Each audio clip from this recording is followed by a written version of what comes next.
Assalamualaikum warahmatullahi ta'ala wabarakatuh. Al-Fatihah. A'udzu billahi minasyaitonir rajim. Bismillahirrahmanirrahim. Alhamdulillahi rabbil alamin, arrahmanir rahim, maliki yaumiddin. Iyyaka na'budu wa iyyaka nasta'in. Ihdinas siratal mustaqim. Siratal ladzina an'amta 'alaihim ghairil maghdubi 'alaihim waladdallin. Amin. أعوذ بالله السميع العليم من الشيطان الرجيم. بسم الله الرحمن الرحيم. الحمد لله رب العالمين وبه نستعين على أمور الدنيا والدين، والصلاة والسلام على أشرف الأنبياء والمرسلين سيدنا محمد وعلى آله وصحبه أجمعين. سبحانك لا علم لنا إلا ما علمتنا إنك أنت العليم الحكيم. رب اشرح لي صدري ويسر لي أمري واحلل عقدة من لساني يفقهوا قولي. نويت التعلم والتعليم والنفع والانتفاع والمذاكرة والتذكير والإفادة والاستفادة والحث على التمسك بكتاب الله وبسنة رسول الله صلى الله عليه وسلم والدعاء للهدي ولله الخير ابتغاء وجه الله ومرضاته وقربه وثوابه امين امين يا رب العالمين. اما بعد، قال الله تعالى في كتاب العزيز بعد اعوذ بالله من الشيطان الرجيم: ظهر الفساد في البر والبحر بما كسبت ايدي الناس ليذيقهم بعض الذي عملوا لعلهم يرجعون. Sadaqallahul Azim. Surah Ar-Rum ayat 41.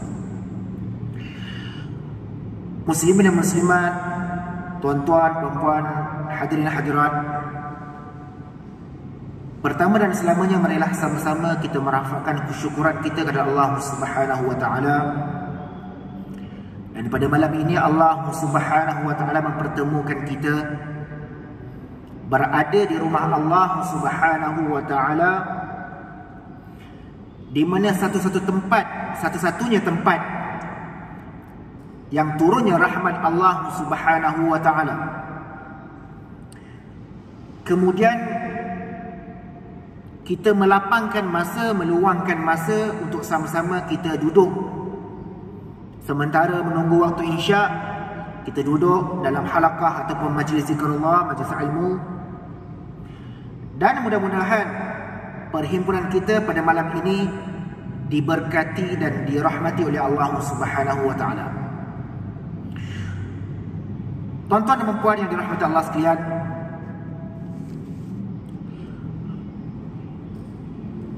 pada 17 ataupun 18 Disember baru ini 2021, kalau kiranya tahun lepas lah, tapi selang 2 minggu daripada baru berlalu 2 minggu, negara kita dikejutkan dengan satu peristiwa yang mungkin tak pernah berlaku zaman kita. Zaman dulu pernah berlaku, tapi zaman kita ni mungkin dah beratus tahun ataupun berpuluh tahun tak berlaku. Iaitu apa, tuan-tuan? Satu peristiwa yang dinamakan sebagai The Silent Tsunami. The Silent Tsunami, atau orang kata tsunami senyap, tsunami kecil. Banjir besar yang melanda di negara kita, khususnya di Lembah Kelang, di negeri Selangor. Dan sebenarnya ada lebih daripada 7 negeri yang terlibat. 7 negeri yang terlibat, yang terkena banjir, ataupun kita sebut sebagai silent tsunami ataupun tsunami kecil, tsunami senyap. Ramai yang tidak menyangka, ramai yang terkejut, ramai orang ataupun mangsa yang langsung tidak ada apa-apa persediaan. Saya tanya satu persatu, memang tak ada. Berbeza dengan banjir-banjir yang biasa berlaku di pantai timur. Bila tiba musim tengkujuh ataupun monsun, mereka dah tahu dah buat persediaan dah. Sekarang ni dah masuk musim hujan. Seperti mana pengalaman-pengalaman setiap tahun, maka ada beberapa tempat yang akan dinaiki air. maka mereka sudah bersiap sedia. Tetapi seperti kita di Lembah Kelang ini, ramai yang tidak menyangka dan tidak bersedia. Itu dinamakan sebagai silent tsunami. Bila sekali dia datang, semua habis nak hilang. Air dia naik dalam masa 20 minit. Kalau ikutkan seingat saya pada hari Jumaat ataupun hari Sabtu tu, kalau saya lah, masa tu saya buat family day. Nak keluar jalan hujan, nak bergerak sana hujan. Padahal dalam KL je pun, dalam sini je, tak jauh. Bergerak sana hujan, sini hujan. Tak boleh nak ke mana? Nak ke taman ke nak apa, tak boleh nak ke mana? Nak jogging ke apa, tak boleh nak buat aktiviti luar. Hujan. Bila malam kita tengok berita, ada beberapa kawasan yang sudah ditenggelami air, yang air itu naik dalam masa 20 minit. Ramai yang tak menyangka, terkapai-kapai, tak ada buat persediaan, akhirnya panjat duduk atas bumbung rumah. Ada duduk atas bumbung rumah, ada duduk atas bumbung surau apa saya lupa nama dekat Langat tu, Surau Al-Munir, Taman Seri Nanding. Duduk atas bumbung surau ramai-ramai dengan hujan yang tak berhenti-henti, dalam keadaan sejuk, gelap gelita. Ada tak sini tuan-tuan yang merasai suasana tu ataupun pernah mengalami tu? Duduk atas bumbung, beratapkan awan gelap, hujan, dukung anak lagi dalam keadaan gelap, mengantuk, sampailah tunggu sampailah bantuan sampai.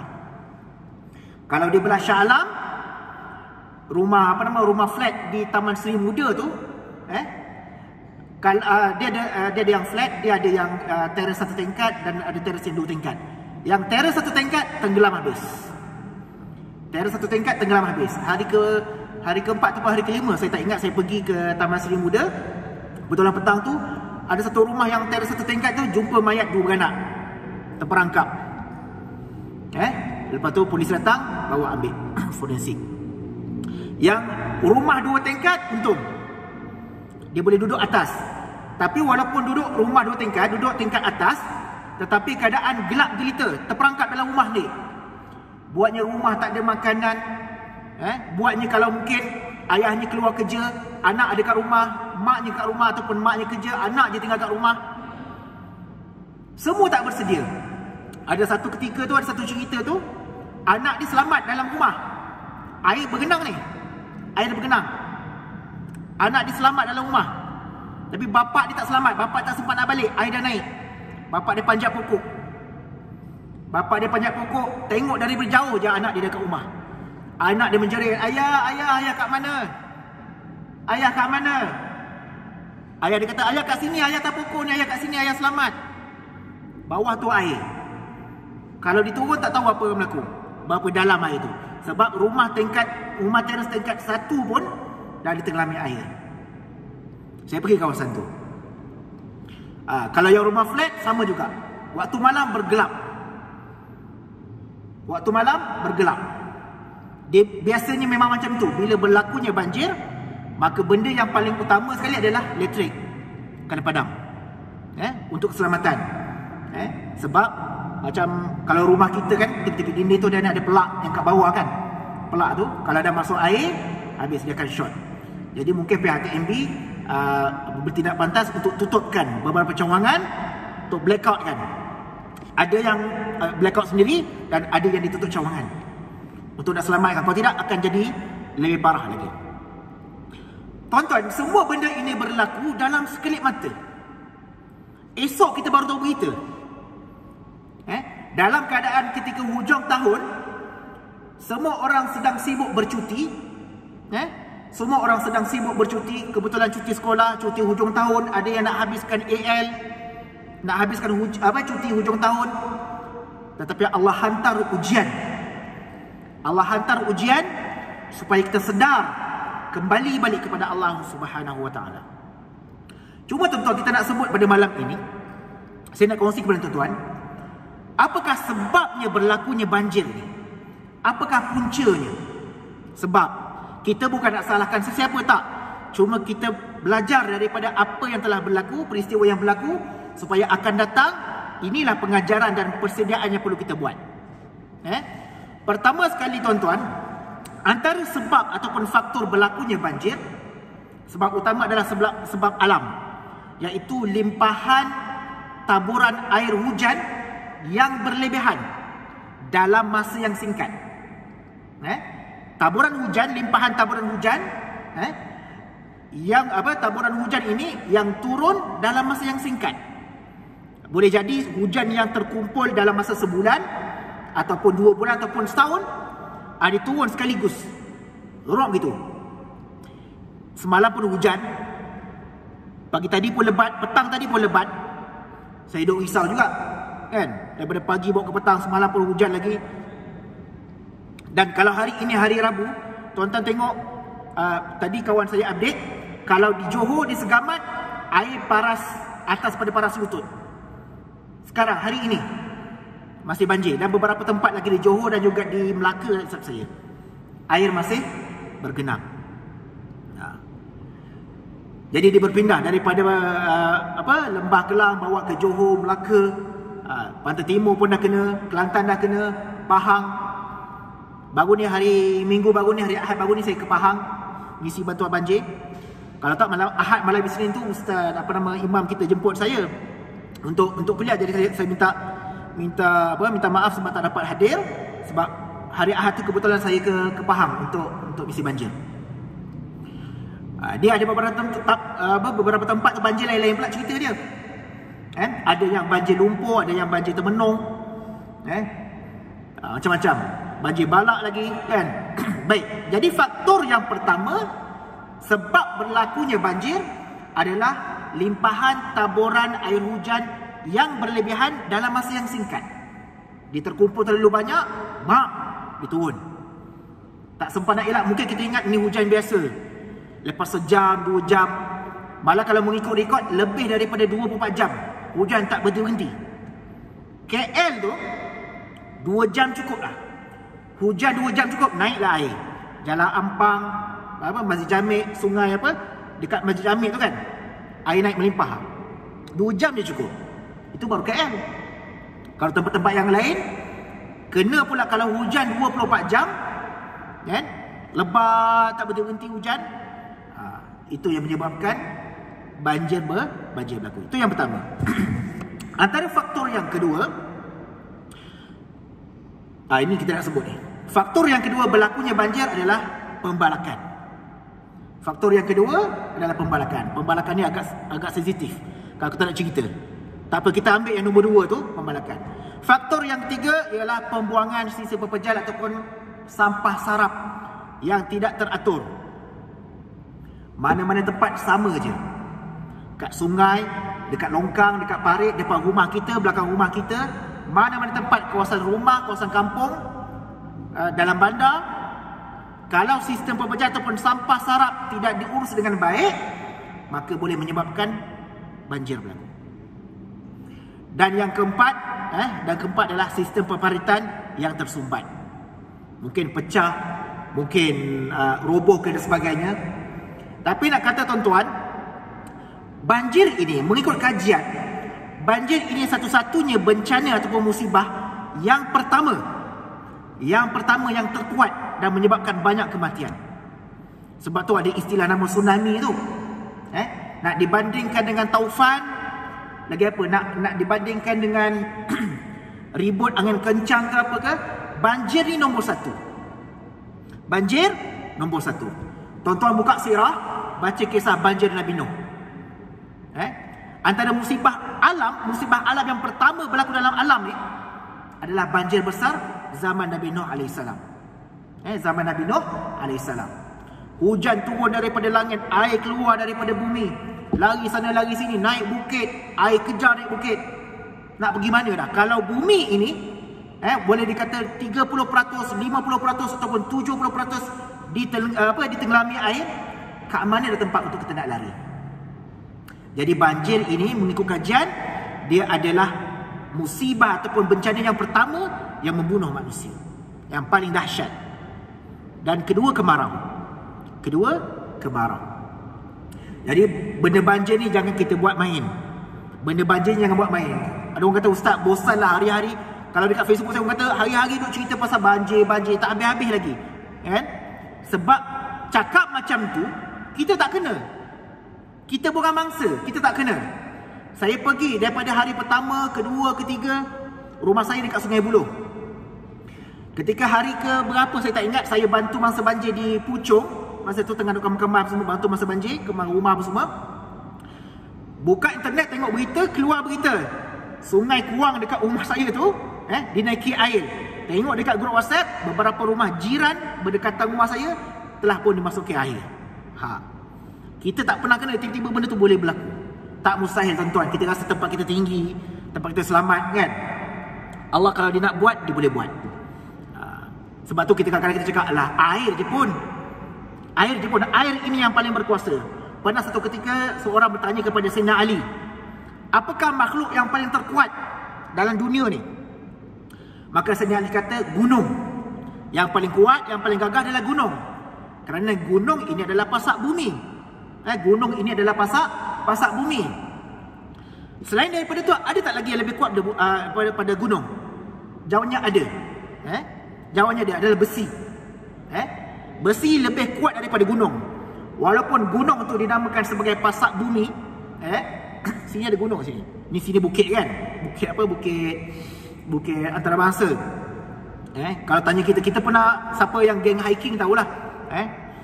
Kita pun tak pernah tawan gunung. Saya pun tak minatlah hiking tu kan. Gunung ni yang dinamakan sebagai pasak bumi ni, yang ramai orang berubah suka hiking tu, tapi ada yang lebih kuat daripada gunung, kata Sayyidina Ali, iaitu besi. Ambil besi ni, cangkul ke apa ke, sodok gunung tu, lama-lama tarah gunung tu terhakis juga, hancur juga gunung. Nombor 2 besi. Nombor 3, kata Sayyidina Ali, ada lagi yang lebih kuat daripada besi, iaitu api. Macam mana kuat sekali besi tu mudah dicairkan dengan api. Saya ringkas cerita. Yang paling kuat, ditanya lagi ada tak lagi kuat daripada api? Jawabnya ada, iaitu air. Air, balik pada cerita tadi yang saya sebut tadi, banjir besar Nabi Nuh. Tak ada benda yang boleh lawan lagi air. Kalau air Allah turun daripada air yang dimuntahkan daripada langit dan dikeluarkan daripada bumi, kat mana kita duduk tengah-tengah? Atas air, bawah air, kat mana kita nak lari? Air yang paling kuat. Jarang kita tengok, tak adalah api turun daripada langit, tak ada. Yang turun selalu hujan, air yang turun, api tak ada turun. Yang paling kuat selain daripada api, yang paling kuat adalah air. Tuan-tuan nak tahu air ni kuat tak kuat? Kereta sedang ataupun kereta, cukup sekadar air bawah paras lutut boleh mengapungkan kereta. Tuan-tuan kalau jalan musim hujan, jalan dekat mana satu jalan raya, kalau nampak air takung, jangan berani-berani cuba-cuba nak meredah. Kalau kita tahu dah memang kadar kedalaman dia berapa, mungkin 2-3 inci, 4 inci, tak apa, tak masalah. Lebih daripada 12 inci, jangan berani redah. Sebab kereta tayar kita kan ada angin kan, angin tayar tu kan? Lebih daripada 12 inci, kereta kita boleh hanyut. Tak percaya, cuba try. Tak percaya, boleh try lah. Air macam mana sekalipun, walaupun 12 inci je bawah paras lutut, boleh dah mampu untuk menghanyutkan ataupun menghanyutkan kereta kita. Hebat tak hebat air ni? Orang suka musim banjir ni duk main air lah, itulah inilah. Jangan buat berani. Saya naik Hilux, tak apa. Hilux berat, dia 4 wheel kan. Tak apa, Hilux ni banjir. Hilux pun tonton tengoklah dekat internet. Hilux pun ada yang terbalik dengan air banjir. Tak boleh pergi juga, tak boleh pergi. Jadi tuan-tuan, bila kita sebut ini ada 3 ataupun 4 faktor banjir ini berlaku, antaranya sebab limpahan hujan dan sebagainya ini. Tetapi kita tahu tak apakah akibatnya bila berlaku banjir? Apakah akibatnya bila berlaku banjir? Pertama sekali, harta benda sudah mesti. Semua orang ada rumah, ada tempat tinggal, ada harta benda. Bila berlaku banjir, harta kita tenggelam. Rumah tenggelam, kereta tenggelam, motor tenggelam, segala perabot tenggelam. Saya pergi misi bantuan banjir yang di Pahang tu, itu banjir lumpur. tilamnya, apa lagi, bajunya, pinggan mangkuk, kabinet, sofa, segalanya tenggelam. Kalau air biasa mungkin kita boleh pancut basuh. Ni dengan air lumpur. Banjir lumpur. Lumpur masuk dalam peti ais. Lumpur masuk dalam mesin basuh. Tilam katil kita tidur, kita tenggelam di lumpur. Nak angkat, Masya Allah, bukan main berat lagi nak angkat. Memang tak termampu nak basuh apa semua, angkat, datang lori, Robin tu angkat, buang je. Angkat, buang je. Rumah tu kosong macam baru pindah. Kita basuh keluarkan lumpur-lumpur tu. Lepas dah bersih semua, nampak macam baru pindah. Tak ada satu barang pun tinggal. Bersih. Tuan-tuan, kita tak rasa lah, mungkin kita tak kena, kita tak rasa lah. Yang jadi tuan rumah, yang jadi mangsa tu, Allah Akbar. Yang ada yang baru pindah, ada satu rumah kat Puchong ni. Dia kata baru beli apa? TV, baru beli TV. Time tu saya pergi dekat Puchong, bukan dekat Puchong. Dekat Kelang, Bukit Lancong. Orang buang TV macam buang pampers. Orang buang TV macam buang pampers. TV tengok baru lagi ni. Campak buang. Datang lori angkut. Sebab semua dah tenggelam, dia tenggelam banjir. Apa tu, teman? Baik, akibat bila berlaku banjir, akibat yang pertama ialah kemusnahan harta benda dan juga alam sekitar. Jembatan dah boleh roboh, jalan dah boleh terbelah. Saya pergi ke Karak baru ni, jalan terbelah. Divider jalan besi tu pun terbuka jalan tu. Besi ni, yang tengah-tengah tu. Yang batu yang tengah tu, yang antara kanan kiri tu, divider tengah tu pun pecah, yang kiri, besi kiri tu pun pecah juga. Jalan dah boleh terbelah. Yang dekat Negeri Sembilan pun ada juga jalan tu terbelah, bergalih jalan tu. Tar tu bergalih. Kalau nak dia punya gambar video, saya adalah simpan. Kemusnahan alam sekitar. Tanah boleh runtuh bila berlaku banjir, tanah boleh runtuh. Kepala air lah apa semua yang macam berlaku di Langat kan. Berlaku di Langat tu. Kawan saya, sepupu dia, pakcik dia ada 10 chalet dekat Langat. 10 habis bawa ombak. Dibawa apa? Dibawa arus banjir. Kalau di Langat dia banjir yang berarus. Dia bukan jadi naik macam tu tak. Dia berarus, arusnya laju. Datang dengan pokok, datang dengan sampah, tolak habis rumah kata. Kalau tuan-tuan tengok TV yang siapa pelakon tu, Abuse kan. Rumah dia 4 tahun nak siapkan rumah dia. Cantik rumah dia. Katanya tengah pasang wallpaper. Waktu tu pasang wallpaper, dia pun balik. Bekerja di telefon, rumah dia dah hancur. Habis dibawa air. Sekelip mata Allah boleh buat hanya dengan menghantar tentunya air. Sebab tu Imam Syafi'i sebut hujan ini merupakan tentera Allah. Bila kita sebut tentera ini dia tidak akan buat ataupun dia tak akan ambil tindakan dengan suka-suka, tak. Hujan ni, tentera Allah ni, dia turun, dia tak akan turun suka-suka. Dia turun atas arahan Allah. Sebab apa dia turun? Untuk beringatan kepada manusia. Kadang-kadang hujan tu diturun untuk bawa rahmat. Sebab tu disunatkan kita bila hujan turun baca doa. Nabi ajarkan kepada kita, hujan turun baca doa, Allahumma sayyiban nafi'an. Yang belum hafal boleh hafal. Bila tengok hujan ni lain macam, nampak mendung, gelap ya, dengan guruh dengan apa ni, tambah lagi, Allahumma hawalaina wala alaina. Ya Allah, turunkanlah hujan ini ke atasku, hujan rahmat ke atasku, bukanlah bencana ataupun azab ke atas. Jadi kita tak ada persediaan, hujan turun pun kita tak ambil manfaat. Bahkan hujan ini tentera Allah, dia turun atas perintah Allah, bukan suka-suka. Kalau dia turun bawa rahmat, alhamdulillah, selamat kita. Tapi kalau turun bawa azab, habis. Tak kira rumah kita tinggi mana, 2 tingkat, 3 tingkat, rumah kita gah macam mana pun, kalau dibawa hancur-hancur juga. Baik. Antara akibat yang kedua pula, bila mana berlakunya banjir, yang paling sedih ialah kehilangan nyawa. Pertama tadi musnah harta benda dan alam sekitar, dan yang kedua adalah kehilangan nyawa. Rekod yang saya dapat, setakat berlaku banjir ni lebih kurang 48 orang kematian, 48 korban yang mati. Tapi kalau nak campur-campur seluruh Malaysia ni, yang dekat Pahang dengan apa semua, banyak lagi, mungkin rekod-rekod tak sampai pada kita. Saya pergi di Karak pun ada kata 12, ada kata 16. Itu baru di Karak. Belum lagi yang di Mentakap, di di Temerloh dan sebagainya. Yang terselit yang tertimbus, terselit di celah-celah timbunan kayu balak. Orang jumpa, keluar dekat berita, kan? Itu yang jumpa. Ada satu, masa saya pergi ke satu India tu, dia cerita kawan saya naik 4-wheel, ada 2-3 biji macam tu, 12 orang, semua dihanyutkan banjir. Mayat baru jumpa 4 je. Yang lain tak jumpa lagi, hanyut ataupun bawah timbunan kayu balak. 4 saja yang jumpa. Sampai sekarang tak jumpa lagi. Tuan-tuan. Dahsyat tak dahsyat bila Allah hantar tentera dia, lenyap kita. Walaupun canggih macam mana teknologi kita sekalipun, tetapi bila Allah nak hantar kemurkaan ataupun Allah nak hantar tentera dia untuk tunjukkan ini kemurkaan Allah di atas apa yang kita buat. Sebab tu dalam awal tadi saya baca, zaharal fasadu fil barri wal bahr bima kasabat aydin nas liuziqahum ba'dal ladzi 'amilu la'allahum yarji'un.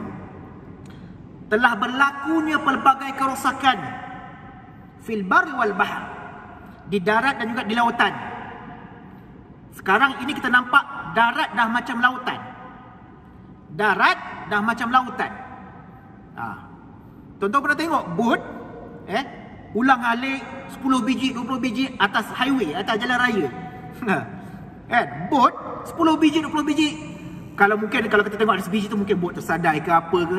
Ini ulang alik bot atas jalan raya. Punyalah dalamnya ataupun punyalah tingginya air naik. Orang kata darat tu dah macam lautan. Zaharal fasadu fil barri wal bahr bima kasabat aydin nas, atas sebab-sebab perbuatan tangan-tangan manusia.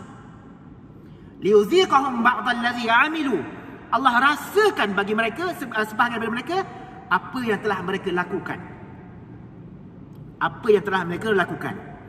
Sebab bala Allah ini, musibah yang Allah nak turunkan ini, ada 2 je sebab. Kalau untuk orang beriman, memang Allah nak uji imannya. Tetapi kalau untuk orang yang munafik, orang yang kafir, orang yang tidak mentaati perintah Allah, maka itu merupakan azab bagi dia.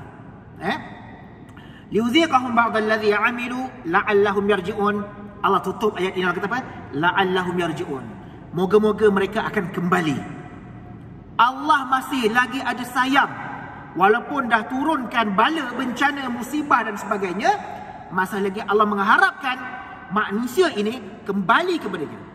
La'allahum yarji'un. Allah harapkan kita kembali kepada Allah. Jadi bukan Allah turun saja-saja tak. Turunkan hujan, bagi banjir, bagi bagi bencana dan sebagainya, semata-mata la'allahum yarji'un. Allah nak kita kembali kepada Dia. Yang tak kena banyak-banyak bersyukur, yang tak menjadi mangsa banyak-banyakkan bersyukur. Kalau ada lebihan duit ke apa ke, boleh sumbang pada masa-masa banjir. Yang diuji kesabaran, yang diuji dengan bencana, maka banyak-banyakkan bersabar. Banyak-banyakkan bersabar. Sebab itu Nabi SAW sebut dalam sebuah hadis, Nabi kata, innal izamal jaza' ma'al izamal bala. Nabi kata sesungguhnya sebesar-besar ganjaran akan datang bersama dengan sebesar-besar ujian.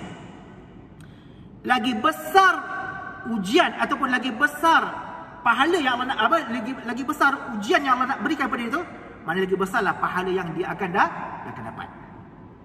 Manusia ni, orang yang beriman ni, dia tidak akan boleh suka-suka lena setiap hari pergi masjid, lepas tu balik masjid, datang semayang, lepas tu esok duduk tu kuliah, lepas tu pergi office, balik karang makan apa semua, lepas tu maghrib pergi masjid lagi, duduk kuliah.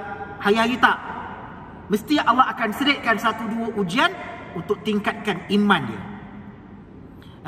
Bila Allah bagi ujian, tandanya Allah nak naikkan pahalanya atau nak naikkan darjatnya. Innal azamal jaza' ma'al izamil bala. Sebesar-besar ganjaran yang Allah nak berikan itu, dia akan datangkan dengan sebesar-besar ujian. Wa innallaha idza ahabbal qauman ibtalahum. Dan sesungguhnya Allah apabila disayangkan sesuatu kaum, maka Allah akan uji. Nabi kata Allah sayangkan sekaum, tapi kalau dalam konteks ini kita sebut, kalau Allah sayangkan seseorang itu, ibtalahum, maka Allah akan uji mereka. Dalam surah Al-Ankabut sebut, ahasiban nasu ayyutraku ayyaqulu amanna wa hum la yuftanun. Jangan kamu sesekali menyangka Ayyaqulu amanna, aku telah beriman. Wahum la yuftanun, tapi kita tak diuji, tak diberi ujian apa-apa pun. Kita relax je. Elok je pergi masjid, eloklah je duduk kuliah, tak ada apa-apa susah senang pun, tunggu. Bila Allah datangkan ujian, Allah nak tengok sama ada kita kekal dengan keimanan kita ataupun kita mengeluh, menyalahkan hujan, menyalahkan alam sekitar, menyalahkan pihak sana pihak sini. Bila Allah hantar ujian kepada kita, dia kata apa? Nabi kata apa? Faman radiya falahu ridha wa man sakhita falahu sakhat. Barang siapa yang ditimpa ujian, sekiranya dia redha, falahu ridha, maka dia akan mendapat keredaan Allah. Wa man sakhita, kalau siapa yang marah-marah, falahu sakhat, maka Allah akan murka kepadanya. Allah bagi ujian ni untuk tanda Allah sayang pada kita. Allah bagi sakit, ada kalanya ujian yang Allah bagi dengan kesusahan, ada kalanya ujian yang Allah beri dengan bentuk kesenangan. Senang pun ujian. Ujian ni bukan kita saja. Para nabi terdahulu pun dapat ujian. Sejak zaman Nabi Adam AS diuji oleh Allah SWT dengan anaknya yang tidak mahu beriman. Kan Habil dan Qabil bergaduh. Manusia pertama yang melakukan pembunuhan. Dalam ayat dalam surah Al-Maidah tu disebut, saya lupa ayat dia. Kemudian zaman pula Nabi demi Nabi Nuh pun sama juga. Bukan saja anaknya saja, anak dan isterinya tidak beriman. Nabi Nuh, anak dan isterinya tidak beriman. Berdakwah 950 tahun. Berapa kerat dia yang ikut, yang beriman, yang ikut taati perintah Allah. Ini zaman Nabi Nuh. Itu juga nabi-nabi yang lain. Nabi Ibrahim, Allah uji dia juga. Dicampakkan dalam api 40 hari 40 malam. Campak dalam api. Bukan duduk tepi api, bukan tepi api unggun api campfire tu tak. Dalam api. Burung lalu atas terbang hangus.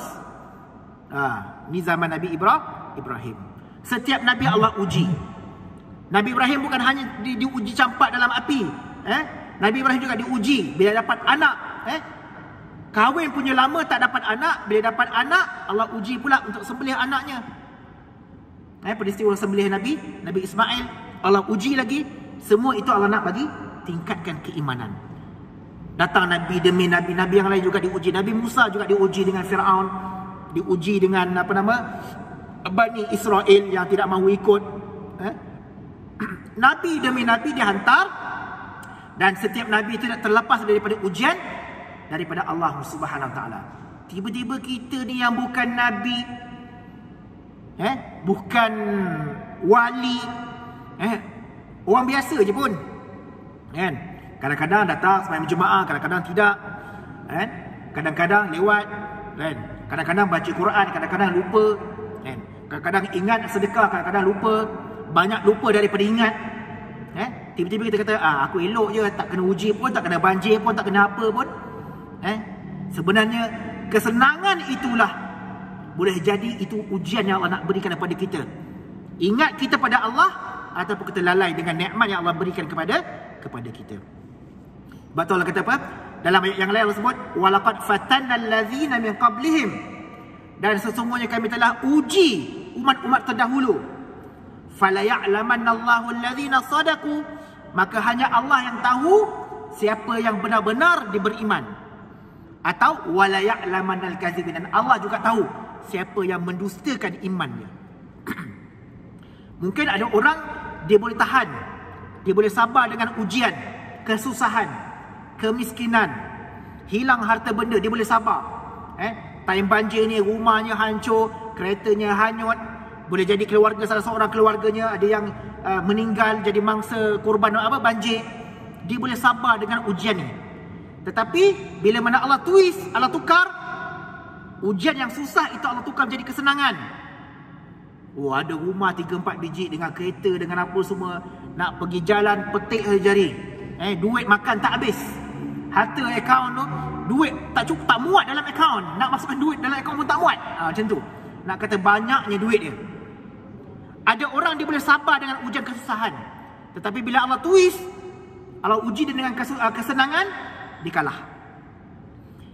Diuji dengan kesenangan, dikalah. Dia makin jauh daripada Allah Subhanahu wa taala. Kita dah masuk isyak ke belum? Belum lagi. 2 minit lagi. Baik. Sebab tu Allah sebut, walaqad fatanna alladhina min qablihim fala ya'lamanna Allahu alladhina sadaqu wa la ya'lamanna al-kadhibin. Umat-umat terdahulu pun Allah SWT beri ujian. Allah bagi ujian juga. Fala ya'lamanna Allahu alladhina sadaqu, supaya Allah nak tahu siapa yang benar-benar beriman, wa la ya'lamanna al-kadhibin, dan juga Allah nak tahu siapa yang benar-benar imannya didustakan. Imannya didustakan. Kita jangan cakap kita senang, kita tak uji itu ujian. Yang senang tu ujian tu. Yang senang tu ujian tu yang kita takut tu. Kita patutnya lebih takut bila Allah uji dengan kesenangan berbanding dengan kesusahan. Bila dah senang, kita akan lupa, lalai. Orang sebelah pun tak ingat, kawan pun tak mampu member dah, tak mampu saudara dah. Kan? Adik-beradik kan, siapa ni kan? Bila dah senang kan, jalan menyombong, muncul kan. Tak kenal kawan kita yang dulu tolong kita masa susah dulu. Dialah yang support bagi modal deposit untuk kita nak niaga apa semua. Tapi bila dah senang, kawan tu kita lupa. Ini manusia paling parah sekali bila mana Allah bagi ujian kesenangan kepada dia. Bila dah jatuh, bila dah susah, baru kita kata, ya Allah besarnya ujian ni, ya Allah, kan?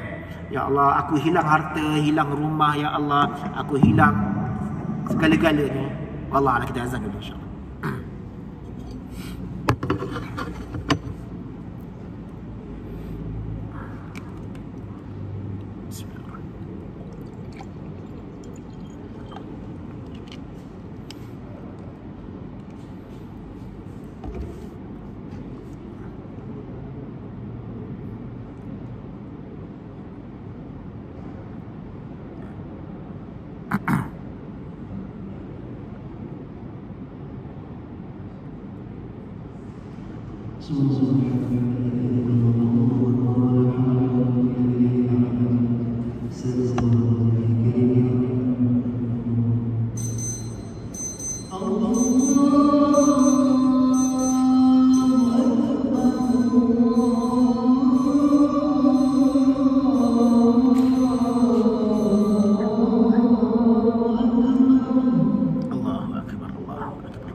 sambung sikit insya-Allah. Baik tuan-tuan, bila mana Allah SWT menguji ataupun Allah SWT menurunkan ujian, bukan tanda Allah SWT untuk menghapuskan manusia, tidak. Tetapi dalam ayat yang saya bacakan tadi, la'allahum yarji'un, Allah nak kita kembali kepada dia. Walaupun yang diturunkan itu dalam dalam bentuk azab bagi orang yang kafir, tetapi kalau bagi orang yang beriman, supaya kita kembali balik, jaga hubungan kita dengan Allah Subhanahu wa ta'ala. Dengan berbagai kerosakan yang telah kita lakukan dan sebagainya, maka sampai masa Allah SWT patut memberikan peringatan kepada kita. Supaya apa? Jangan kita terlalu jauh daripada Allah Subhanahu wa ta'ala. Baik, bila mana berlaku banjir yang kita sebutkan tadi, maka apa akibat yang akan berlaku? Pertama tadi kita sebut musnah harta benda dan alam sekitar, dan yang kedua kehilangan nyawa, itu yang sangat menyedihkan, dan yang ketiga akan datangnya pelbagai-bagai penyakit. Penyakit dinamakan penyakit bawaan air. Adanya taun, adanya denggi. Denggi lagi mudah lah, sebab banyak kawasan takungan air. Mungkin dah lama 3-4 hari, 5 hari, maka akan boleh datangnya denggi. Keracunan makanan pun sama juga. Macam-macam penyakit bawaan air boleh datang. Sudahlah kita tak habis-habis lagi dengan COVID, datang pula penyakit bawaan air melalui banjir. COVID ni pun satu hal juga, tak tahu bila nak habis. Lepas COVID-19 ni baru ni ada varian baru. Sebelum ni Delta, lepas tu Omicron. Tuan-tuan tahu hari ni ada varian baru. Nama dia, baca payah sebut, EIHU. Tuan-tuan tengok kat berita lah, nama varian tu. COVID, lepas tu pecahan dia, varian dia ada Delta. Delta tak tahu ada lagi ataupun tak. Lepas tu sekarang ni yang tengah hangat Omicron. Sampai Mekah pun stop daripada solat rapat jarak balik. Lepas tu umrah pula ditangguhkan pula, kan. Macam-macam ujian kita, kan. Lepas tu ni ada IHU, varian baru. Lepas tu dekat negara mana saya tak tahu, baca tadi ada pula varian dia COVID plus influenza. Dia jadi flurona macam tu. Dia daripada COVID plus dengan influenza. Nama dia flurona. Tuan-tuan carilah dekat internet. Flurona, flurona. Kalau yang baru ni pula, yang bukan dengan influenza tu, IHU, macam itulah sebut dia.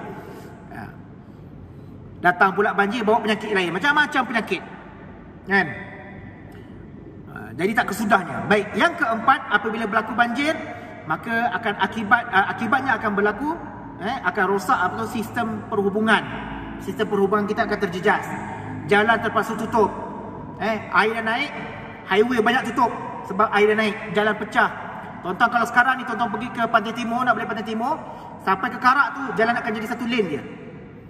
Jalan yang jalan satu hala, bukan satu lane, satu hala. Jalan yang seberang sana daripada Pantai Timur ke arah ke Gombak ni, jalan tu dah hancur, dah roboh. Jadi jalan tu dia akan jadi jam lah. Saya masa balik hari Ahad baru ni, balik keluar daripada Karak tu maghrib, terpaksa U-turn jauh. Lepas tu hadap jam tu nak sampai pukul 11 baru sampai Gombak kan. Pukul 11 baru sampai, jam, teruk jam. Sebab dia jadi satu hala di jalan tu. Terpaksa bagi dua. Yang daripada sana dengan arah sana dengan arah sini, terpaksa bagi dua. Kan? Sebab jalan tu sebelah tu dah roboh. Ini akibat dia. Sistem perhubungan terjejas, elektrik terpadam, jalan raya, jembatan runtuh pun ada. Tanah runtuh, jembatan runtuh, rosak, pokok tombang. Makanan, belum cerita lagi makanan asas tak ada, air bersih tak ada nak minum. Sebab semua banjir. Bila banjir, air pipe pun stop. Macam mana nak minum? Kan? Kita punya mesin penyedut air ke apa semua dah terhenti. Tak ada bakalan air asal. Itu yang pecah Maidin, pecah supermarket apa semua tu, curi makanan, curi air, curi segalanya. Dengan oven pun dicuri juga. Apa kena tak tahulah. Kan? Wallahu alam lah. Katanya pihak tu dah menafikan dia bukan curi oven, dia curi makanan dalam tu, dia ambil makanan dalam tu ada makanan. Wallahu alam. Kita tak tahulah. Baik, dan yang paling ketara sekali adalah kejatuhan ekonomi, kemerosotan ataupun kejatuhan ekonomi. Bila barang semua dah habis, semua hancur, jalan hancur, semua hancur, pihak kerajaan terpaksa nak tanggung kerugian. Kalau TNB yang tiang tumbang apa semua tu nak kena ganti balik tiang baru, kan? Kalau jalan yang rosak, jambatan yang rosak nak kena ganti jalan baru, jambatan baru. Yang individu pula rumah yang tenggelam, semua pakar-pakar nak nak beli balik perabot, nak beli apa, kereta tenggelam, kereta rosak masuk air. Saya tengok bil orang yang repair kereta akibat tenggelam banjir, bil dia dekat 70,000, baik beli kereta baru je, kan? Dengan karburator rosak apa, semua rosak. Tambah sekarang banyak kereta pakai elektronik, kan, pakai ni kan, sistem elektronik, habis. Kalau kereta-kereta yang lama, kereta-kereta yang yang tak ada sistem elektronik, tak apa, kereta yang style lama tu, kan, tak tahu apa nama kereta tu, Jadi kalau kereta-kereta yang canggih sekarang ni, pantang kena air, habis jahanam, kan? Jadi ini akibat-akibat bila berlakunya bencana alam ataupun bencana banjir. Tapi semua ini berlaku, kata Allah SWT, bukan hanya suka-suka. Allah kata apa? Ma asaba min musibatin illa biiznillah. Tidak akan berlaku satu-satunya musibah melainkan dengan izin Allah, dengan kehendak Allah. Bila Allah kehendak nak berlaku ni, mesti ada sebab. Mesti ada sebab. Tuan-tuan, malam ni saya hajat sebenarnya nak baca satu hadis lagi. Hadis ni pun panjang juga. Antara 15 sebab ataupun perkara yang bila mana manusia melakukan akan menyebab turunnya bala Allah. Kalau saya baca hadis panjang ni kan tak habis nak kuliah kita sampai ke subuh, kan? Antaranya bila mana maksiat berlakunya secara terang-terangan dan tidak ada pun pihak yang berani untuk bangkit dan menegur. Tuan-tuan cuba bayangkan, zaman kita ni, zaman moden ni, zaman media sosial ni, nak cari kuliah ceramah agama merata-rata ada. Kat masjid ada, dalam TV ada, dekat radio ada, dekat media sosial, dekat Facebook, live Facebook ada. Saya sekarang tengah buat live TikTok. Dekat live TikTok pun ada, dekat live IG pun ada. Mana-mana media sosial, mana-mana medium internet, nak cari kuliah, YouTube ke apa semua, bersepah-sepah, banyak orang bagi kuliah. Tetapi dalam banyak-banyak tu, tuan-tuan, cuba bayangkan, masih ramai lagi orang yang jauh dan ingkar kepada Allah Subhanahu Wa Taala. Punyalah banyak. Kalau zaman dulu lainlah, ceramah hanya ada, ceramah ataupun kuliah agama hanya ada pada masjid je. Orang yang tak pergi masjid, yang tak datang masjid, tak datang surau, tak dapatlah dengar kuliah, tak dapatlah nak belajar ilmu sebagainya. Zaman sekarang, buka office pun boleh buka YouTube, tengok ceramah agama. Tengah bawa kereta, pasang radio, boleh dengar ceramah agama. Mana-mana tempat semua banyak ada ceramah agama. Tapi makin banyak ceramah agama, makin banyak program pengajian, makin banyak manusia jauh lalai daripada Allah SWT. Dunia ni kita ada 7 bilion. Umat manusia dunia ni ada 7 bilion.